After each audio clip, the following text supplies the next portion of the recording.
from God through Holy Prophet Muhammad Mustafa Sallallahu Alaihi Wasallam. We live our life according to that. In this month, we have learned few lessons, and the one lesson was the sacrifice. I am calling the Jamaat on this special day for a special sacrifice for our mosque project also. We all know that we have been trying to have a mosque in the city of Philadelphia. This city was blessed by the first companion of the Prophet Muhammad, who came here in 1920. He landed at the Pier 55, and they were not letting him in till he has to go through a big process. But he was the first missionary who came to this city of Philadelphia. And that put us a big responsibility that we should have a mosque in this city, the city of brotherly love. For that purpose we have been trying, and finally we have bought a piece of land on Broad and Clearwood Avenue, 2-acre piece of land in the heart of this Temple University. We are going through few phases, and finally, inshallah, shortly we are going for the zone. That project is going to be in 2 phases. The first phase is just building the mosque, and the second phase is building a hall next to that. First phase is going to cost us close to $1.7 million. And the Amirs have asked me, in all honesty, tell me what your Jamaat can raise for that noble project. I told them very clearly that inshallah we'll try to raise $300,000 from the Jamaat of Philadelphia, and the rest the center has to find a way out at how we are going to raise the rest of the money. The companion of the Holy Prophet Sallallahu Alaihi Wasallam, they were also asked to do the sacrifices at that time. As is mentioned in the Holy Quran, Inna Allah hashtara min al-mu'minina anfusahum wa amwalahum bi anna lahum al-jannah. That Allah Almighty has made a trade. The companion of the Holy Prophet Sallallahu Alaihi Wasallam, that you are going to do 2 things. One, you will sacrifice your life and your wealth, and in the reward I will give you the Jannah, my paradise. They have fought in the wars. Many Muslims got murdered. It was by OBC, it was by Badr, and the war which came after that. The thousands of number of Muslims gave their life for the sake of Islam. And that was at that time. But now we are in the second manifestation of our Holy Prophet Sallallahu Alaihi Wasallam. And Hazrat Isa Alayhi Salam made a prophecy about the second coming of a prophet, and his name will be Ahmad. Hazrat Masih Maud Alayhi Salatu Wasalam is the one who is fulfilling that prophecy at this time. And when Holy Quran talks about that, in that surah, it says, Ya ayyuhallazina amanu hal adullukum ala tijaratin tunjikum min adhabin alim tu'minuna billahi wa rasulihi wa tujahiduna fi sabilillahi bi amwalikum wa anfusikum dhalikum khairul lakum in kuntum ta'lamun.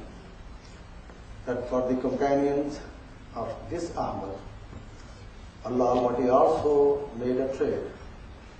And in this trade, Allah says, I will save you from the fire of hell. That means He will give us the paradise if we believe in Allah and the Messenger, and we strive in the cause of Allah with our wealth and then with our person. This is the time that we are living in, and the Imam of the age is calling us to come up for that sacrifice, which is with wealth. But not too many lives are being asked at this time. We know the history of Ahmadiyyat close to 125 years, and the Ahmadi Muslims who have been martyred, they're close to 150 as compared to 1,000 at the time of Holy Prophet sallallahu alaihi wasallam. In that regard, we as a Jamaat have to come forward in a very short time just to complete the pledges for this noble cause. I put the plan in front of Jamaat 2 weeks ago, and at that time I explained, because not everybody was there at that time, and I know by the grace of Allah, all the Ahmadi will come at the time of the Eid, so I should put together and make a appeal for that. We, as a Jamaat, we have to raise, by the grace of Allah and mercy, $300,000. When I asked at that time, that the sister came and she gave $1,000 for this noble cause, and I know her financial situation, but she felt that it is important for us that we must do the best we can at this time. Right at the same time, the new converts, they approached me first, and they say, I'm going to promise $10,000, and I don't know how I'm going to do it, but I have to make the pledge so I can move forward. Same was the voice of the other new converts. They are making this example for us.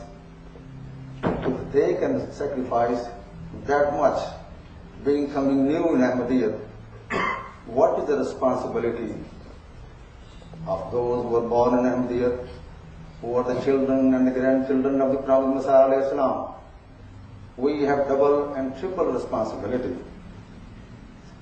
I just first want to talk with the children, which are aged from 7 to 15, and in Asra. When we see the old days of Holy Prophet sallallahu alaihi wasallam, and at the time of Ghazwa Badr,